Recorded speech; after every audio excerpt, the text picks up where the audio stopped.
ด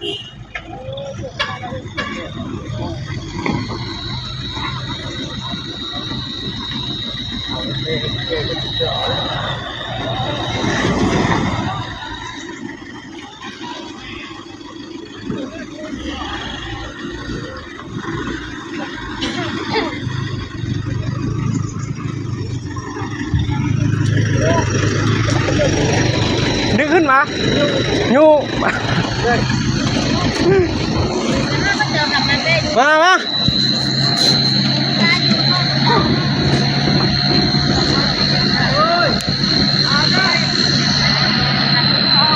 ใส่กันอยู่ให้เข้าขึ้นเด้อถ้าเล่งแห้งเล่งค่อยๆเล่งแห้งมันดีนะเล่งค่อยๆเอาอะไรมาเนาะเล่งในเรื่องมันพิษไปลงไปมา1 2 3อ้าวยังบ่เร่งเถอะวะ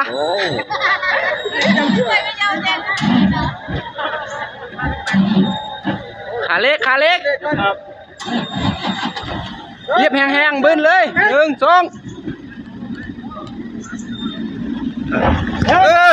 นั่นแหละนิ่งเลยต้องนิ่งเลย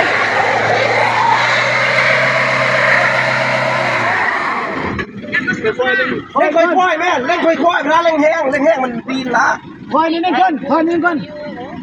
ค่อ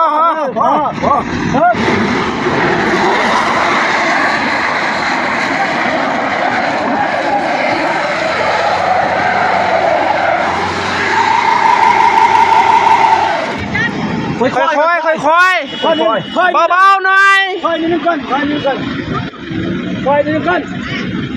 คือผมเปิดกระจกลงนะผมเปิดกระจกลงนะค่อยๆเบาๆค่อยนิดนึงก่อนทำมันได้อีล่างก่อนค่อยนิดนึงก่อนเฮ็ดขึ้นซีปืนนิดนึงหลังปืนสิแม่เกียดทางล่างขึ้นพวงมาลัยบิดไปบิดมาเลยนะพอขึ้นยมมาแล้วบ่ขึ้นยมมาแล้วไหม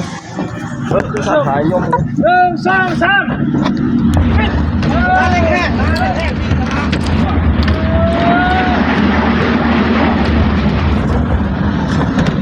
อย่าเบียกไปจับตุ๊บเลย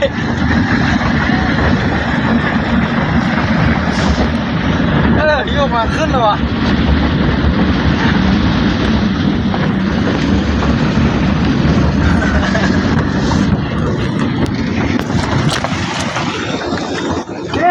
ไปเลยเบาไปเลยอย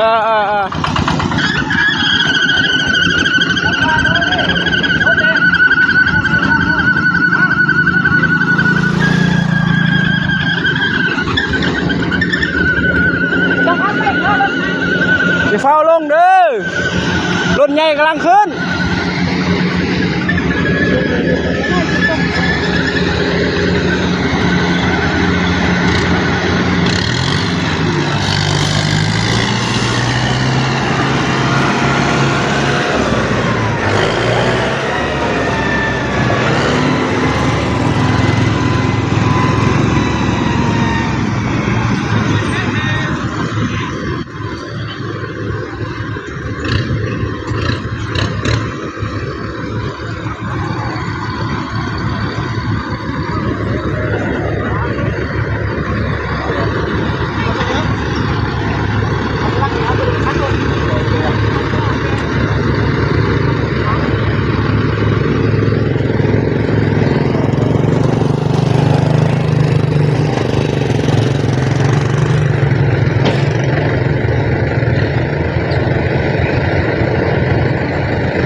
11 โมงเลยยังบอกไปฮอดไส้เถอะ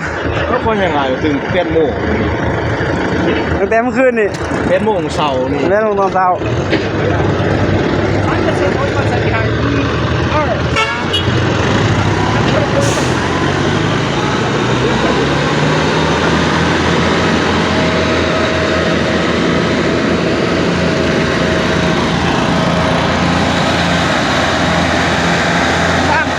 3 คัน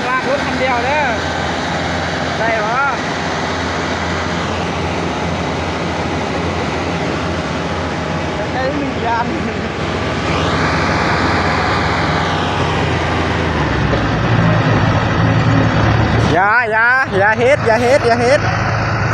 รถเข้าฟาวขึ้นเด็กบ่ พลอยขึ้นเลยถ้าเราหักหัวรถเราลงคุณดูเราหักมาพี่เราหักเตื้อยลองคือเจ้าฮันแม่ มันบ่ได้แห้งอ่ะเนาะแบบ พลอยก้อนแบบ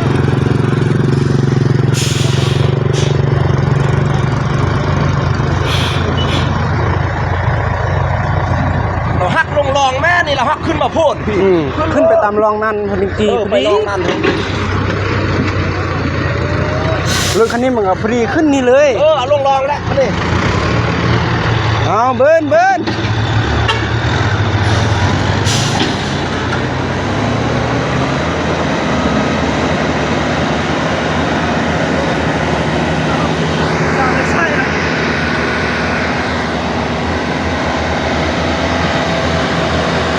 รถคันนั้นของฟาวลงไงเนาะ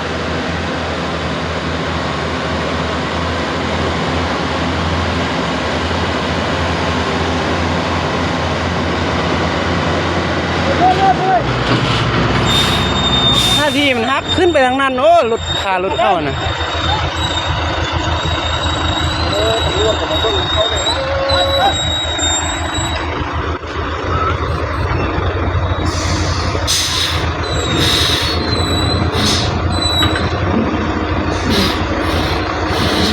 มากระดับต่างโพดเอาแท้เอาเลือดแท้เนาะ